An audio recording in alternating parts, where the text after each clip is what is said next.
Well, hello everyone, and welcome back to another episode of the Cliff Ravenscraft Show, a podcast devoted to helping you take your message, your business, and your life to the next level. This, my friends, is episode number 455, and I am your host, Cliff Ravenscraft, the podcast answer man. And this week's episode, my friends, I am so honored and delighted to welcome back once again my great friend, Ray Edwards. Ray, how are you, brother? I'm fantastic. There was a time, Cliff, that I dreamed that one day I would be on the Cliff Ravenscraft Show. And now I've been on more than once. So I feel like I've stepped into a hall of very honored personages. Well, I'll tell you what, it's great. I think people are going to be wondering if I'm going to change the name and the branding of the show to the Cliff and Ray Show. Well, let them wonder. Let them wonder. I'm excited to have so many wonderful friends such as yourself, and I envision doing many more solo hosted shows, ongoing, nonstop, never-ending monologues, because I like to talk and hear my own voice. But I also plan on doing many more conversations with friends like you, and I've got several other friends in mind as well. I love both kinds of shows. When I listen to your show, I love it when you just want to talk. You've got something on your heart and on your mind that you want to share. I love that. And I also love the way you're so selective with your guests. I don't know how I snuck under the gate, but the other guests that you have on, okay, that's a little bit of false humility. I love the fact that you invite me on, and I love the other people that you invite on, and I'd love to hear those conversations. I think both are a great mix. Yeah, and if anybody was ever concerned about the rebranding of this podcast, well, those people have left. and the people who are still listening today, you are my people. That's all I can say. I love you guys, each and every single one of you. By the way, just a little quick aside, we have a very important topic we're going to talk about today, but just a quick aside, I had a podcasting A to Z student who had said, Cliff, I've been hearing a lot of thought leaders in this industry say that when you are addressing your audience, you should never speak to them as a group of people. It's always a conversation between you and that single person listening to your show. What are your thoughts on that? And the reason why I ask you is because I always hear you say, hey guys, hey folks. You're always addressing people into the plural. And I said, well, number one, I don't believe that people always listen to my show alone. I happen to have many guys who write in and say, hey, my wife and I were listening to 3 or 4 of your episodes on our road trip. I've had entire families listen, but that's not the reason. One of the reasons why I say, hey guys or hey folks, is because if you're hearing my voice right now, you're not the only person listening. I don't want you to ever think you're alone. You're a part of a community. And my goal isn't just to build a relationship with you, but I hope to one day have the opportunity to introduce you to another person who is out there listening. And so when I say, hey folks, I am talking to you. But I'm talking to you and all the other people just like you who we have this mutual passion and shared interest in the things that I might talk about. So that's why. I'm just going to give you a good amen on that. Cool. Awesome. All right. So the topic of today's show is based upon some feedback that I got from a concerned listener after hearing my first return back to the monologue format after 6 weeks. So I was already a little nervous, Ray. It's like, wait a second, I've had 6 weeks of conversation with amazing people, and people have talked about how much they love those. And I'll admit, Ray, I was a little concerned going back to the monologue. Because now I got to carry the whole thing myself. Yeah, it's like everybody's like loved I love the insight from Aaron Walker, man. That guy's incredible. Boy, what you and Ray talked about, and I really loved what Ray said. And I'm like, my gosh, am I going to be able to live up to that? Yeah, I feel you. I've had the same thing happen. I think those conversations feel so human, and people feel like they're part of the conversation, and that's why it touches a nerve with so many people, and you get those responses. And then I've been there. I've had that same feeling of, well, it's just me. Sean's not here. My guests are not here. But we love you, Cliff. We know you have great things to say. Awesome. Thank you for that.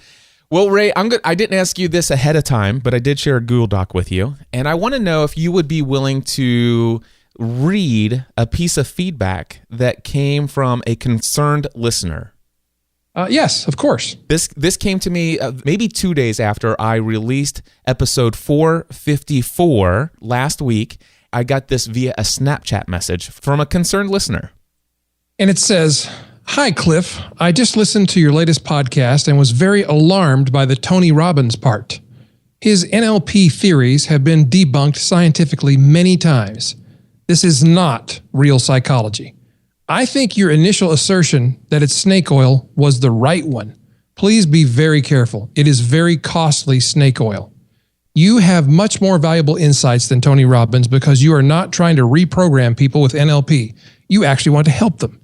The first part of the podcast sounded so unlike you that it made my skin crawl. Again, be careful and do some research, like the Skeptoid episode about NLP. And save your hard-earned cash for things that have true value, not on pseudoscience. I care for you and Stephanie. I just realized that you might read this in the morning. I hope it didn't sound too harsh.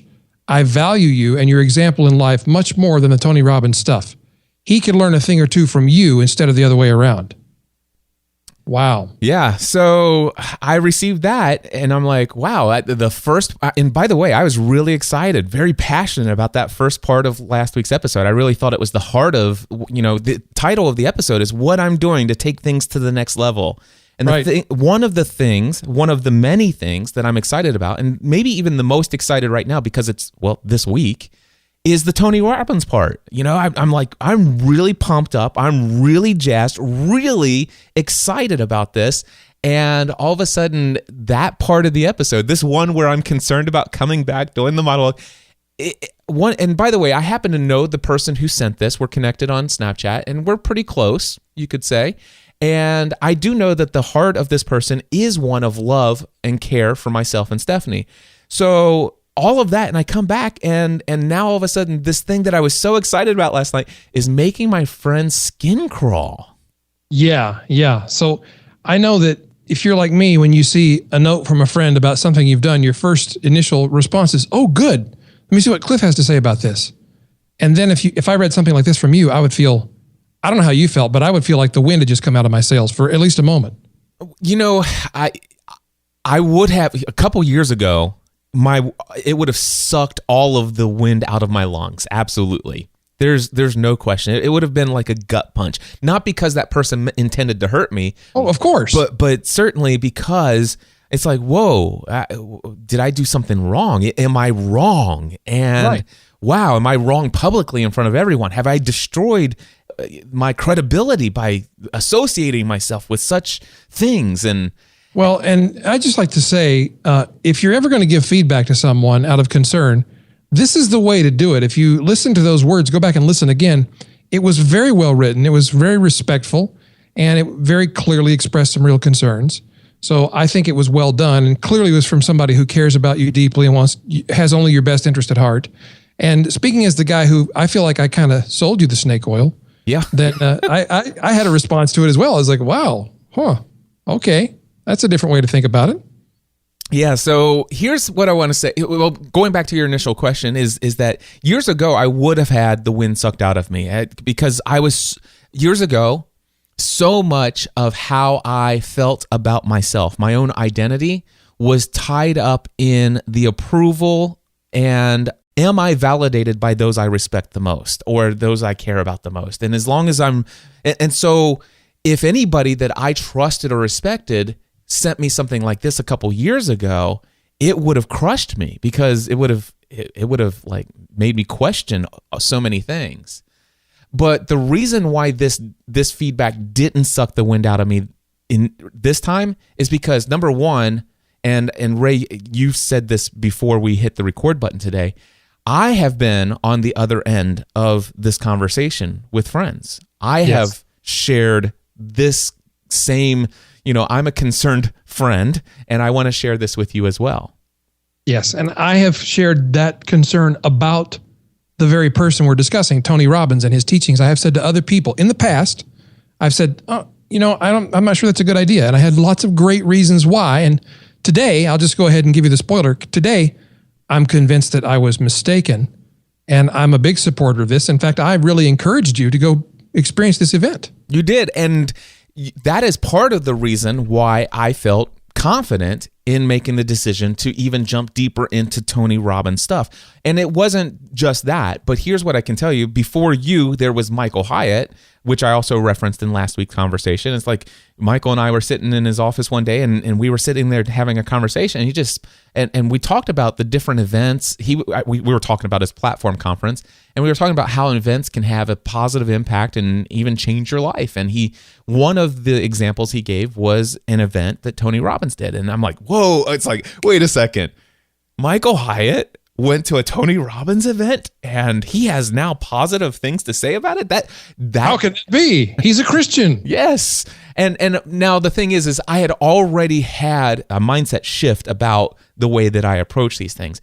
But before there was Tony Robbins, in my mind, in this area, there was Napoleon Hill. Oh, there's a conversation too. Oh yeah. It's funny how many people quote the book Think and Grow Rich, that it's clear to me they haven't read the whole thing, because if they had, well, they would at least know there's some really spooky stuff in that book. Yeah, there is. His other work as well. Well, the thing is when I started my own business full time, I began this entrepreneurial journey, if you will. I guess it was probably right when I started to decide I would like to do this full time. This is probably 2007, mid 2007. I started to hear about Think and Grow Rich. Everybody who I respected told me I should get the book Think and Grow Rich. That's one of the books you must read. You must read this book. Even Dave Ramsey recommends this book. Now, see, I didn't know that. Yep, it's true. There you go. It's true. Every time I hear it's true, I remember, I think of Hamilton. Ladies, they delighted and distracted, and Martha Washington named her feral tomcat after him. That's true. And well, there's so many times, not a day goes by that I don't think of Hamilton, yes. To be honest with you. And those of you who are obsessed with Hamilton as much as Ray and I are, you know what reference we're talking about. And for those of you that don't, listen to Hamilton 2 or 25 times, and and when you hear, that's true, every time you'll be reminded of this conversation. Yes, the first 25 times is good preparation. Exactly. I did my 100-mile ride the other day, not this past Sunday, but the week before. I did the Hamilton soundtrack twice back to back. Wow. Yeah, it was fun. Anyway, I digress. And I was talking about Napoleon Hill.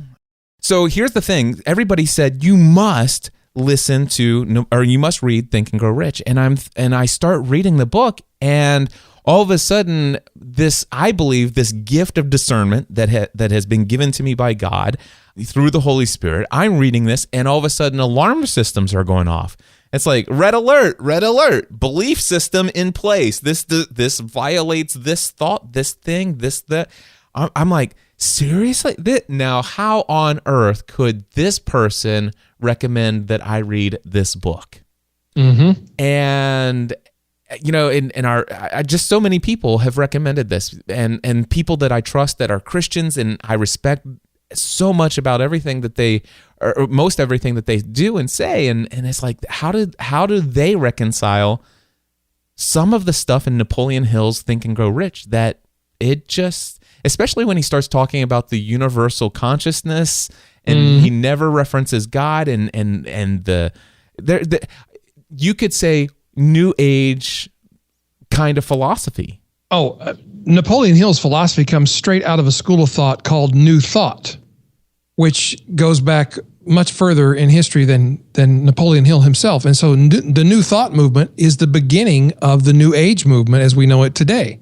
And so your questions were, and your observation was, extremely valid and accurate. Yeah, and so I'm reading this book, and then I decide, no, this book is not for me. I can't read this in good conscience, because there's so much in here that violates what I know to be true in my heart. And I do not want to, and my mindset was, I don't want to be tainted by this. Mm-hmm. I already, as a believer, I already have, I believe, a very healthy dose of skepticism and doubt. I do believe there's a healthy amount of doubt in the Christian walk and faith. And I already have enough of that. I don't need anything else that's going to cause me to question even more of... You don't need to sow the weeds of seeds in the garden of your mind. Exactly. The seeds of weeds. Seeds of weeds. Yes. Well, you knew where I was going. I did know where you were going. But that's exactly what I was concerned. And so I put the book down. And then all of a sudden I'm hearing, I won't mention all the names of people, but there was one man that at the time I heard him mention Think and Grow Rich, and he was talking about some things. And this guy was David Foster. And you and I know we talk about David Foster quite a bit. Yes. A pastor friend of mine passed away a couple years ago, but he was very close, dear friend of mine. And he quotes Think and Grow Rich. And he suggests that, hey, if you haven't read this book, you should really read it. I called him up and I said, dude, what are you talking about? And he says, listen, Cliff, let me tell you. I believe that if you look at Napoleon Hill's life, you'll find this is a man who dedicated a majority of his life to studying the most successful people in existence in his day. We're talking about the Rockefellers and the Andrew Carnegies and he devoted his life to studying their success. And what he was looking for were insights and universal principles that could be distinguished that says, hey, you know what? Here's a principle that I see that is a part of the lives of each of these successful people. And I believe this is a universal truth. And this universal truth, if you take it out of their circumstance and plug it into your circumstance, whatever the circumstance is, this is a universal truth. It's going to be true in every circumstance. So if you apply this principle, you'll likely see the same result. And what he says, Cliff, what happened is this guy spent most of his life studying these successful people, and he uncovered a ton of what are universal truths. And David told me, he says, Cliff, I believe that and this is his worldview. He says, I believe that any universal truth that is true because God placed that universal truth into the way the world works. Agreed. So what is true because God made it true. A universal truth is not any less true because you learned about it from someone else who believes or teaches other things that are not true. I 100% agree with that. And if you think about it, you guys, as you're listening, if you think about it, you already agree with this too, because otherwise you would not drive your car because, I mean, good heavens, it could have been, some of it could have been designed by an atheist or by somebody who has a different set of beliefs than you do. You wouldn't ride on an airplane because the pilot may not agree with all your doctrinal statements of your faith. And you wouldn't let a surgeon operate on you until you quizzed him about all of his beliefs about eternity and scripture. And I'm being a little ridiculous, but the point is, all of these scenarios that I've mentioned involve people making use of universal truth principles that are built into the fabric of the universe. And so they work for all of us. Absolutely. When I think about this, I apply what I've learned about Napoleon Hill. And by the way, after David told me that, it's almost like it gave me permission to learn new and valuable universal truths and to use the gift of discernment that I have been given by God to discern the things that I should just chuck to the side. Mm-hmm. You know, and when I think about that, it opens up so many opportunities to learn from the valuable wisdom, insights, and experience of other people who may have some pretty weird, far out beliefs and teachings. And yes, I went back and I've read Think and Grow Rich. I've read it 3 or 4 times since then. My life today is exponentially more successful as a result of many of the teachings that are universal truths that I picked up from Napoleon Hill. Yeah, you're totally right. I was at an event a couple of years ago, and it was not a Tony Robbins event, and I'm not going to say whose event it was, but it was a large-scale training event, and there was a lot of spiritual style activity taking place as part of the event, a lot of guided meditations and things of that nature, and it kind of was giving me the heebie-jeebies a little bit, and I stepped outside to pray. And I just asked God, and some of you may think this is a little crazy, but this is just how I operate, so this is who I am. I just asked God, what is going on? Am I okay to be here? Do I need to leave? And I felt that he prompted me and said, "What do you feel in that room?" And I instantly said, I feel a lot of love. The people there seem to love one another, and the person doing the presenting seems to love the people in the room. And God said, it wasn't an audible voice, but it was a very clear statement in my mind. And he said, "Where love is, there I am." I went back in and I disregarded the things that did not work for me or fit into my worldview. And I had a very rewarding experience as a result. And I stopped being super judgmental and withdrawn and started loving people. Imagine that. Imagine that. Going back to this message from the concerned listener, I want to address, I think, two different things in here. One, he says, you have much more valuable insight than Tony Robbins. And he says, because you're not trying to reprogram people with NLP. Let's set aside NLP and I don't want to discuss NLP here. I certainly have some interest in learning about what that method is. It is one of many different methods of psychology that Tony has studied and uses certain principles from in some of his teachings. And I certainly know there's a lot out there that is very skeptical of it as well. I'm not looking to reprogram people. And even as I was going through Creating Lasting Change, I'm listening to it, and all of a sudden, I don't know that I'm in my coaching practice, I'm going to start setting things, into motion through body language and patting them on the back in a certain way. And it's like, okay, I'm going to take away from Creating Lasting Change, I'm going to take away the 6 basic human needs approach and understanding people, what their worldview is and what drives them. And there's so much, but I don't need to be hitting people in a certain place to get them into a certain state and feeling like I'm a hypnotist on stage. Yes, exactly. So, but here's what I want to say is, number one, I do believe I have valuable insights that may even be greater than Tony Robbins. Tony Robbins certainly has valuable insights that are greater than mine. And It has nothing to do with, what we're doing and what techniques and other things that we believe in. Here's what I know is that there are a ton of things that I believe right now that are not true. There are even some things that I'm probably even teaching right now that are not true. Shock. Yeah. And the reason I know that is because I know there's a lot of things I taught back in the day that today is like, I'm so embarrassed to even think that I ever taught that. Yeah, I'm with you. And the other one is that he could learn a thing from you instead of the other way around. I do believe that Tony Robbins could learn a thing or two from me and from anyone else who's out there. Yes. But I certainly believe that there are a thing or two that I could learn from Tony Robbins. And I think Tony would be the first person to not only admit, but enthusiastically admit, absolutely, I can learn from you, Cliff.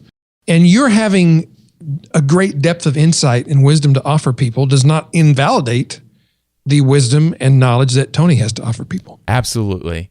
So moving forward, we talked about Napoleon Hill. There's another example that I'll give, T. Harv Eker.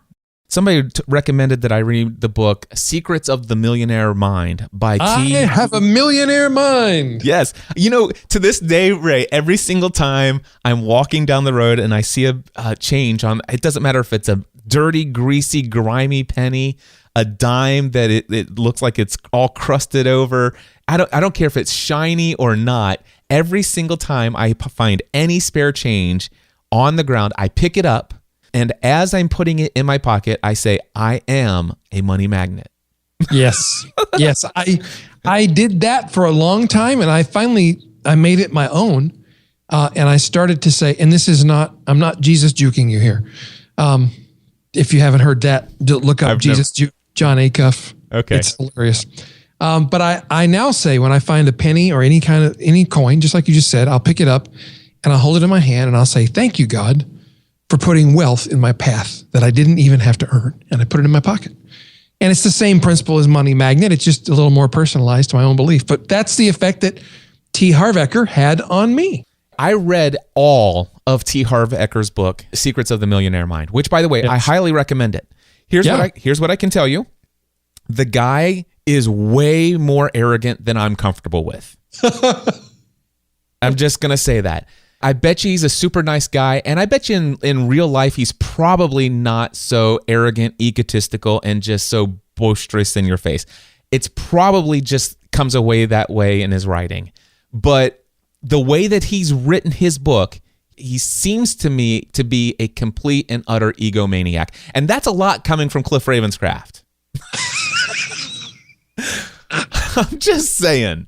You're cracking me up today, man. Okay.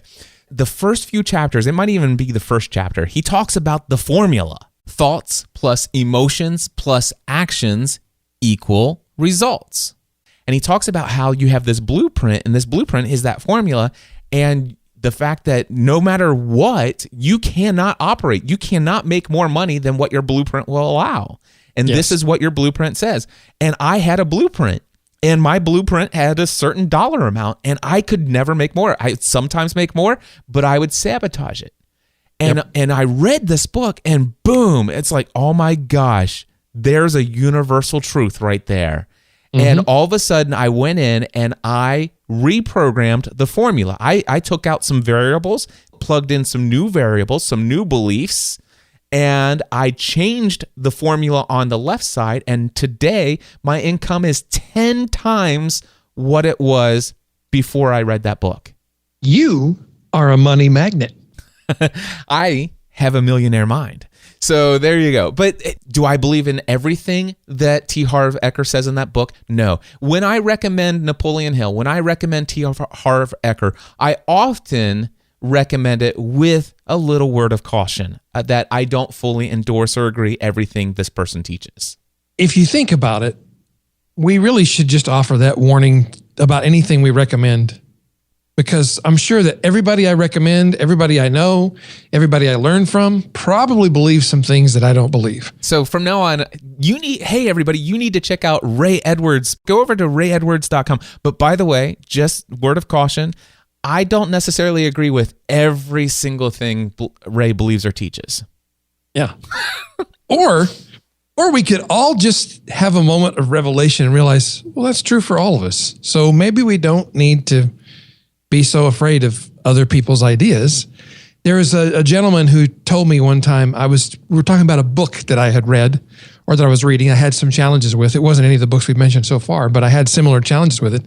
And he said, well, you read a book like you eat a chicken. You pluck the chicken and you don't eat the beak and the claws, and you just eat the edible parts and you leave the rest. Now, if you're a vegan, I'm sorry, I didn't mean to offend you, but the point is you take what works for you and you leave behind the rest. Thanks, Ray. I just lost all my vegan audience. Just kidding. I'm trying to help you thin the herd. Yes, thank you. No, that's great. That's exactly it. You eat the meat and leave the bones aside, right? Here's another book that has had a radical impact on my life, and one that my worldview, and believe it or not, this worldview, okay, I come from this area of the world where evangelicals believe that every single word is a literal translation of the Bible, and that 7 days is 7 days. Those are 7 days and nights. The world was created in that period of time. There was the flood. There is no evolution. That is not even a possibility in existence. If you believe that, then none of this is true, and you might as well just be an atheist. You are one of Satan's minions. And by the way, I grew up with that teaching, and I still hold on to much of that, although I'm open to the fact that I may be wrong about evolution, though I don't believe that I am. So that's where I stand on that issue. Okay. Now I can tell you, I live right down the road. I can walk to the Creation Museum from my house. It's a 45-minute walk. So that's how close I am to the center of this teaching. Now, just to nuance this discussion a little bit, I grew up with the same teaching, and I am at a place now where I believe that there is ample scientific evidence that it convinces me that the evolutionary theory is true. And so I had to reconcile, well, I still believe the Bible is true, so what do I do with that? And I had to realize that for me, the position that I've come to is, well, I clearly don't understand everything about how God made the world, and I clearly don't understand everything about every word in the Bible. So I trust God, and I see the evidence before me, and those two things don't conflict with one another. And I don't feel the slightest bit of friction between me and you because we have slightly different opinions on this subject. Now, see, I would tell you that 10 years ago, that would have drawn a line between you and I. Yeah, same for me. But today it does not.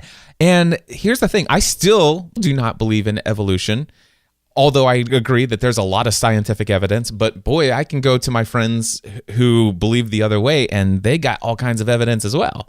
Absolutely. Just like I know we don't want to discuss this, but Just the same thing with NLP. There's arguments on both sides. Does it work? Does it not? Is it science? Is it pseudoscience? You pick your position and then go, you can find plenty of evidence to support it. So where is this conversation leading us to? It's about another book that was recommended to me.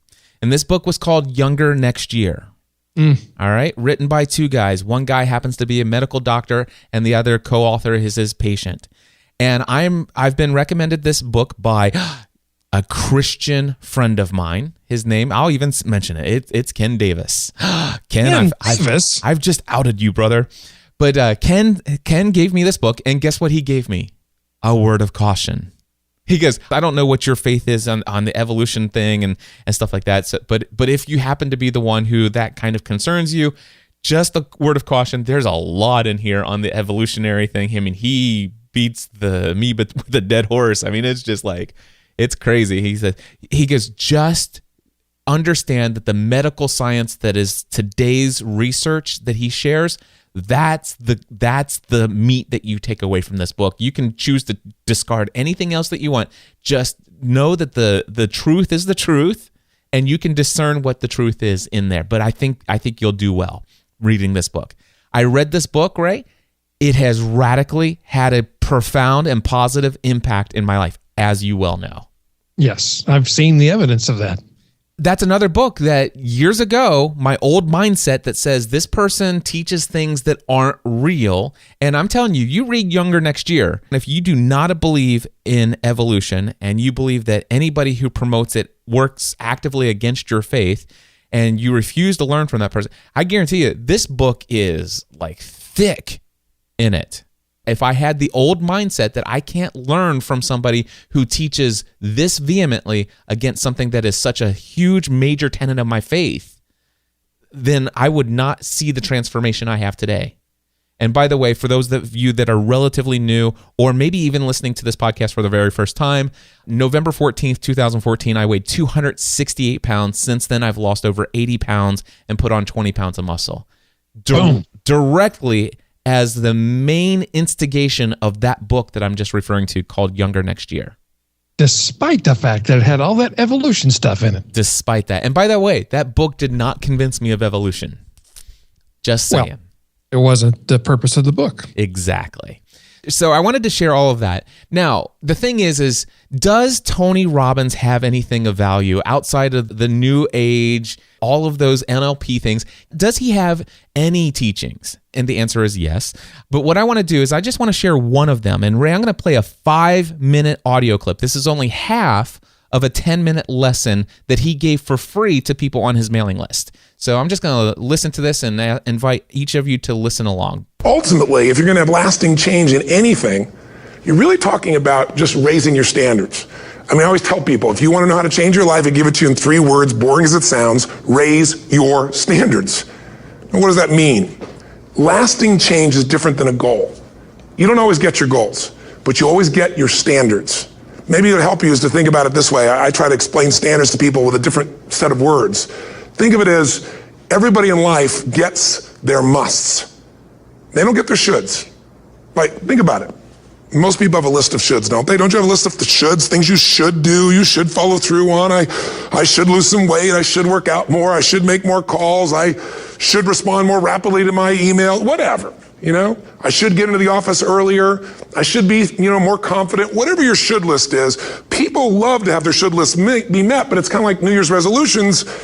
If it does, it's really exciting, but if it doesn't, which is most of the time, it's a little disappointing, but you kind of know it's not going to happen. But when you decide something is a must for you, an absolute must, when you cut off any possible, you say, I'm going to find the way or I'm going to make the way. Human beings, when they resolve things, when they make a real resolution inside themselves, which is they raise the standard and they make it a must, they find the way. Think about it in your own life. Haven't you had some area of your life where you raise your standard and your life has never been the same? Maybe at one time in your life you smoked cigarettes, or you did something and you did it for years and you kept trying to change it and kept telling yourself I should. And then one day something happened. Something just clicked you over. Something took you over that kind of tipping point. And inside yourself, you said, no more. And it was a very, very different experience, wasn't it? Something inside of you shifted. And what was a should became a must, and you've never gone back. Is there an area like that in your life you can think of? Again, did you ever smoke cigarettes? Did you ever eat a certain way, drink a certain form of alcohol, and then finally say no more, and you just don't go back? And notice this, it doesn't really take any willpower anymore. Because somewhere when we make this click, when we make something a must, we attach ourselves to it. It becomes part of our identity. And one thing I've learned in the last, 33 years of working with people from now over 100 countries, 4 million people, is human beings absolutely follow through on who they believe they are. If you said to me, well, I'm really going to work hard to stop smoking, but I've been a smoker my whole life, and I am a smoker. I know your days are numbered. You're going to be back smoking cigarettes again, because we all act consistent with who we believe we are. I tell people the strongest force in the whole human personality is this need to stay consistent with how we define ourselves.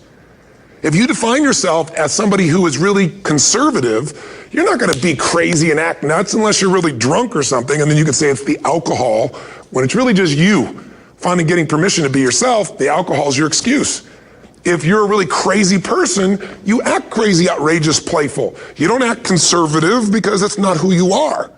Very often people say, well, I can't do that. I'm not that kind of person. And I always say to people, really, when did you define yourself? I mean, really, how many years ago did you come up with what you could and couldn't do in your life? How many years ago? Most people, if they really look at how they're living their life today, it's based on a set of standards, a set of beliefs that they made choices about 10, 20, 30 or more years ago. I mean, very often we made decisions in our youth or very young about what to believe, about what we were capable of, about who we are as a person, and that becomes the glass ceiling, if you will, that controls us. There's a corny metaphor, but it's true. I remember one time I was with my family at the circus, and there was a person there, and they had this big giant elephant, and you look at this elephant, and they take this little rope, put it around the elephant's neck, and they drive this stake into the ground. And I mean, you look at this and you know that elephant could rip down the entire tent with almost no effort. And yet the elephant doesn't struggle, doesn't try. Why? Because the elephant's conditioned. And they take that elephant and condition the elephant when it's a baby elephant. That's how they train him. When it's a little baby elephant and it doesn't have the power yet, they put a big rope around it and they drive this huge stake in the ground, and the elephant fights and fights and fights. And one day, finally, that elephant decides, I'm not capable of pulling this out. And once that becomes the definition of an identity of anyone, an elephant in this case, they don't even try anymore. It's just who I am, that's how it is, that's just the way it is in my life. I'd like to ask you to take a look at any place you've got a limitation and ask yourself, when did I decide to accept that limitation? And you may not even see it as a limitation, you might see it as just that's who I am. But so often in our lives, we've adapted to be a certain way so that we don't fail or so that people will like us or respect us, but it's not necessarily who we are. There you go. That's half of that teaching. And Ray, what he is sharing there is universal truth. Agreed. It makes the hairs on my arm stand knowing that I now completely and fully understand the universal truth that lies below the surface of the method of raising our standards. This is something that I may or may not have maybe slightly knew subconsciously or just from experience, but it's not something I ever put a name to or stuff like that. But man, when you sit down and you hear it taught in a way that you don't always get your goals, but you always get your standards. And what does he mean that? He says everyone in life gets their musts. They don't always get their shoulds. Yeah. And that universal truth changed my life more than once. And give me one example where it's changed your life, and then I'll give an example. Matter of fact, let me ask this question. Ray, because they'll give you a minute to think about one.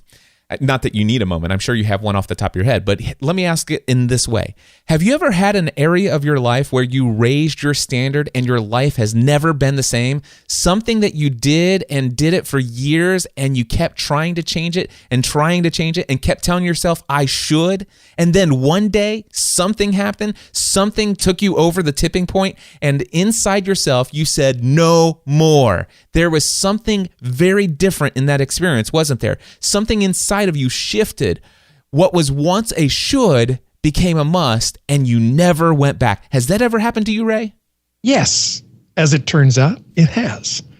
When our son was born in 1986, I had been, at that time, a 2.5 pack a day cigarette smoker. And two things happened at the same time, nearly the same time. I got a copy of Tony Robbins' Personal Power program on cassette tape. And I heard him teaching a very similar version of what we just heard. And I realized that I had to not just try to stop smoking, because I had tried many times before. But when my son was born, I realized that Ray, you should stop smoking, had to become a must.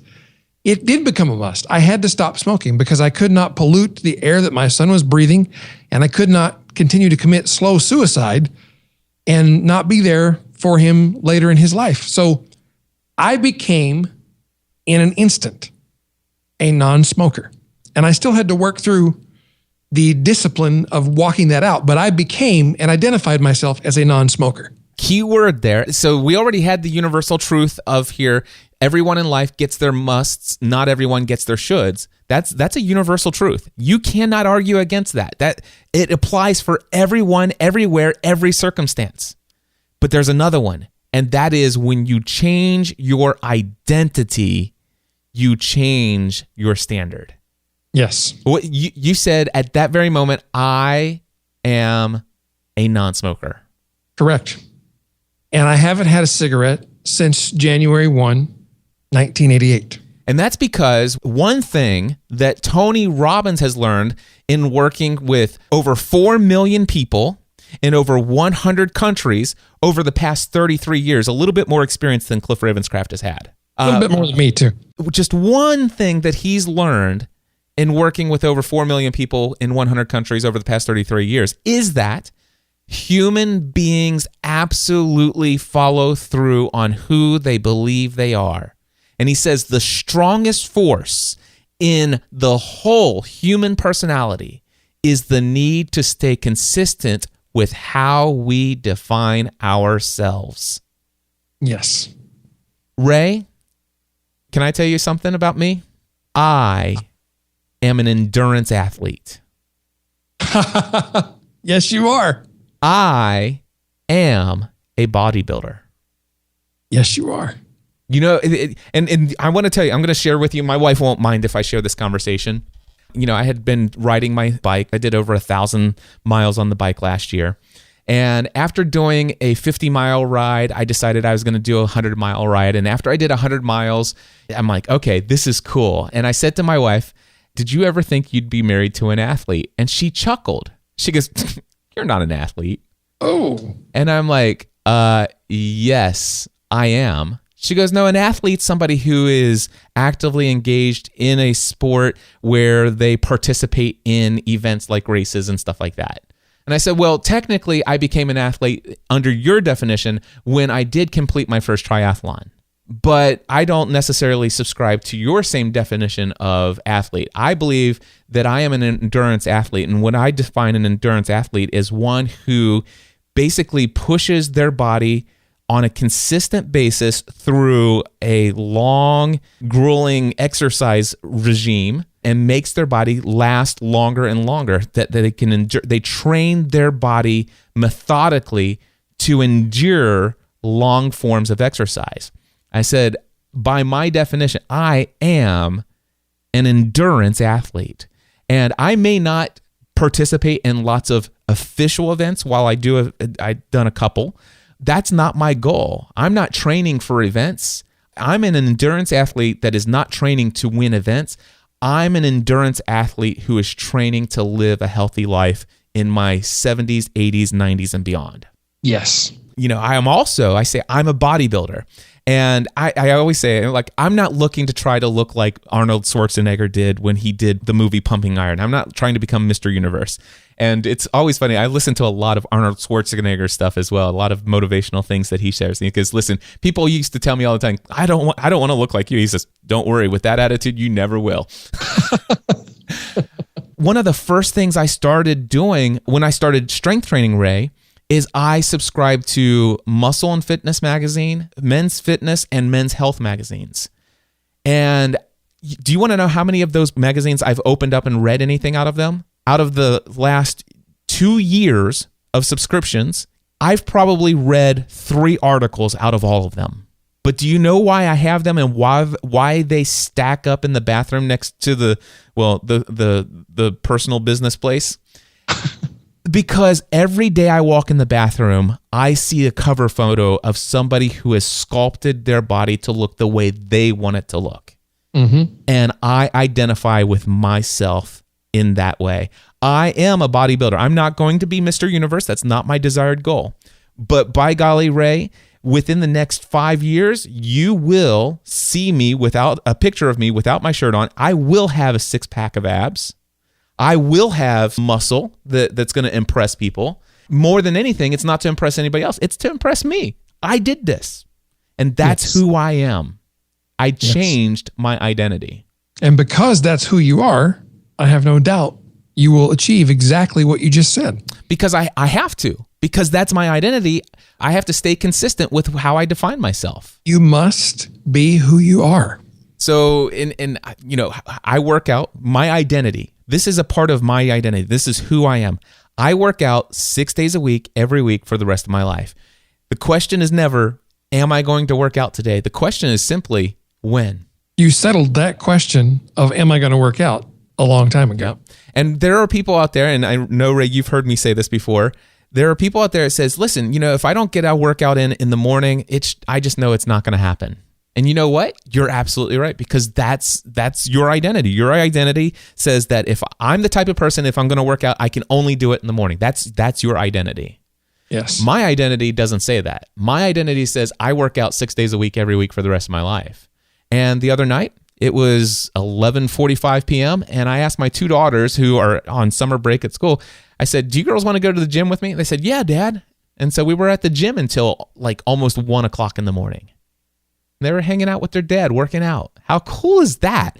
That's my identity. That's who I am. That's what I do. It's awesome. And you influence other people. I mean, you influenced me. I used to be one of those people who said, if I don't work out in the morning, I won't work out. And you, not explicitly through telling me this, but through your example, made me realize, well, that's a belief that limits me that is not true. It's just something that I believe. So I stopped saying it. And guess what? Now I can work out any time of the day. Imagine that. Amazing. It's crazy. So, my friends, the reason why I share this is because this is just one teaching from Tony Robbins. Are there some things Tony Robbins believes that are a little woo-woo out there? I believe so. But that's the case with anybody out there that has any value to offer you. The thing is that I want to encourage each and every one of us to be open to the idea that other people have a lot of experience working with lots of people. And if they have devoted a good portion of their life to seeking out what helps and makes other people successful, and they're willing to take so much of what they have learned and what they now believe and share that with the world, here's one thing I know in my heart and I trust in my heart. Though Tony Robbins may believe some things that I don't believe in and may teach some things and do some things that I don't believe in, I believe that everything Tony Robbins does, he does out of a heart because he loves and cares for the people he's reaching out to. Yes, I agree with that. And I would just like to add this to the conversation, and that is that I agree with you that there are some things that he teaches and believes that I don't agree with, but I have 3 specific experiences. I thought about this before we got on this discussion. 3 specific experiences that I will quickly share that directly describe my relationship to Tony and his material. Experience number 1 is way back in the 1990s, listening to Tony's tapes helped me accelerate my radio career and take me from a low-paid, mostly destitute disc jockey to a successful radio executive with one of the top 3 broadcasting companies in America and achieve a 6-figure income which for a high school graduate seemed like an almost impossible thing at one point in my life. That's experience number one. Experience number two is because of Tony's work, I formed some of the core beliefs about life, some of my core belief systems that have enabled me to deal with some very difficult circumstances and change the quality of my life for the better. And three of those beliefs are: every experience serves me in some way. Every day above ground is a good day. And there is no failure unless it's the failure to learn from experience. And the third experience that I had through Tony's mentor, and there's many more, but these are just three key ones. The third experience is I went to the UPW event, the one you're getting ready to go to. Yep. In 2006. And what people cannot see who are listening is I'm showing you the handbook, the manual that I used at that event, that I hand wrote all these notes in. And one of the core issues I was dealing with then was I was having a crisis of faith. And I used the methods that I learned at this event to eradicate the problems I was having with my faith. And I wrote notes. The challenge I was having, I wrote in here, I said, I can't ever know the truth about God and his will. That was a limiting belief that I was dealing with. And we went through an exercise. I won't go any further because you're about to have this experience. And so I don't want to give any revelation about what's going to happen. It'll rob you of some of the value of the experience. But when I came out the other side of that, this is what I wrote. I am a child of God. I am an eternal son. God lives inside of me. I am God's own creation. And that event radically altered the course of my faith life and the course of my relationship with God and with Jesus Christ. Wow. And I've never been the same since that day.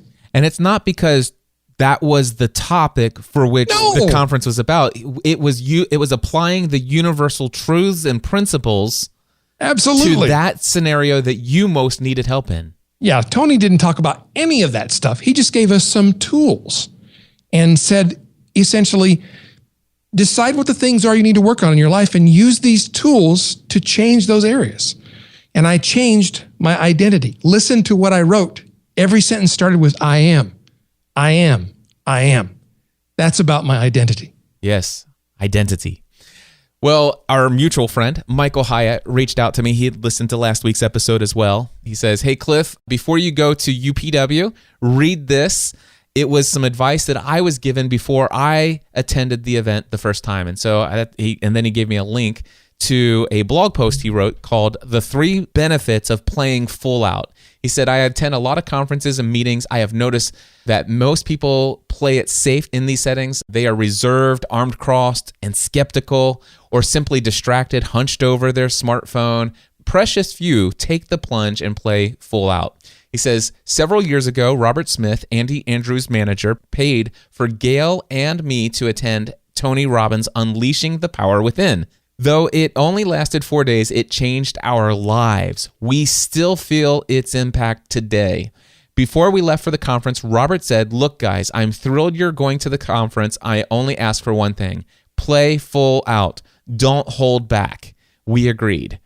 That was some of the best advice I ever received. It served me well, not only at the conference, but in almost every other project. What does playing full out look like? Number 1, be fully present, undistracted by anything else. Number 2, stretching yourself, even if it makes you feel awkward or uncomfortable. Number 3, giving your best effort, even when you are tired and want to quit.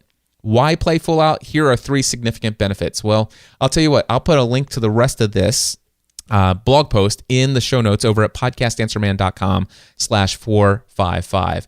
And you know, the one thing that I will tell you is I am prepared to go. I have no idea what lies ahead of me in these 4 days, but I am going full bore ahead.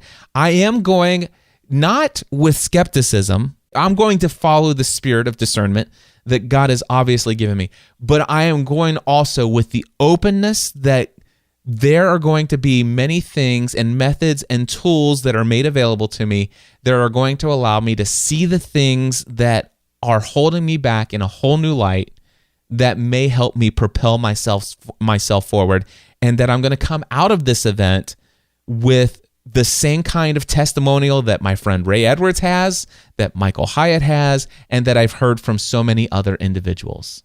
Yes, I believe that's exactly what you'll experience. And Michael's advice about playing full out is definitely spot on. Yep. Well, there you go, my friends. Ray, thank you so much. Thank you for inviting me. I was really excited about having this conversation, and it's such a privilege to be able to talk about these things with you. I have no doubt that you'll be back on the Cliff Ravenscraft show many times in the future. Am I correct? As often as I'm invited. Okay, awesome. And so you guys will hear plenty more of Ray. I have a feeling, though, you guys are going to have to put up with some long monologues from me talking about Tony Robbins over the next couple of weeks. I hope that maybe after today, it might make your skin crawl less. Yes. I love each and every one of you. I thank each of you for listening to this show.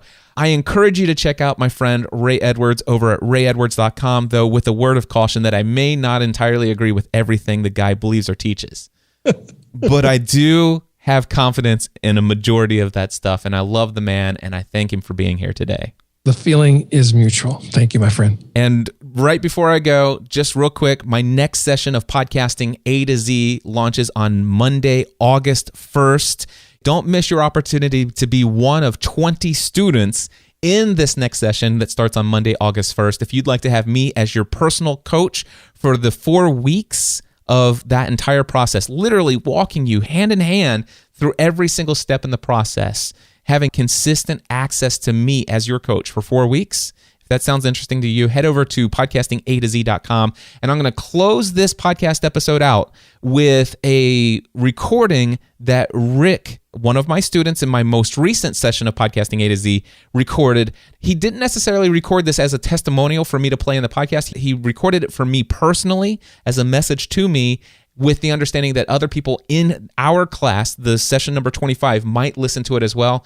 But he also gave me permission to play it in my podcast. This is Rick from a brand new podcast called Libertarians on Fire over at libertariansonfire.com. Here's what Rick had to say about my class. And then after you hear it, check out podcastingatoz.com. Hey Cliff, this is Rick.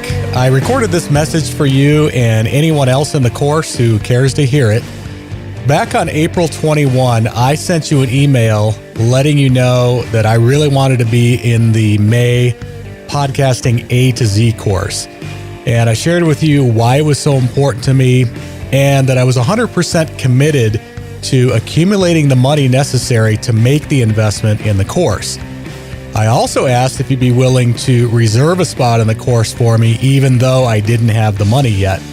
And then on April 26th, you responded you'd be happy to reserve a spot for me. Well, let me tell you, this gave me a real lift. Again, I was committed to raising the money to do this regardless, but knowing that I had a spot reserved took some pressure off.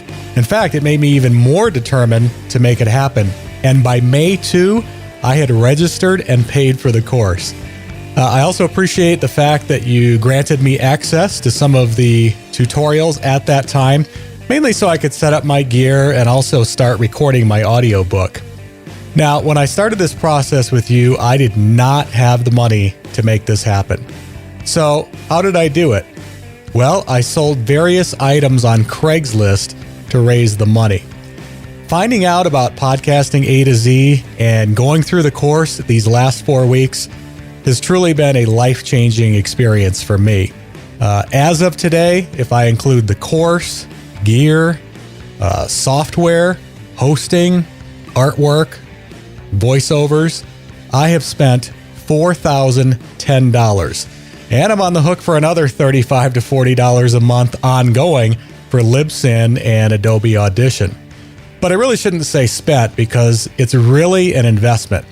In fact, I think it's fair to say that for me, it's the most important and best $4,000 that I've ever invested in my life. Becoming a podcaster and an author gives my life a new sense of purpose, something that, as I shared with you in my original email, I had really struggled with over the past couple of years.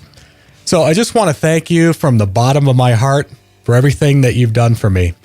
You are in business to make money, but I truly believe that you genuinely care about people and that you want to help them in any way you can. I also believe that entrepreneurs' earnings are in direct proportion to the value that they create for others. And you, my friend, have truly earned every penny that you've generated for yourself and your business. And these last 4 weeks have been an absolute blast. I've had so much fun and learned so much. I've enjoyed interacting with all the other students.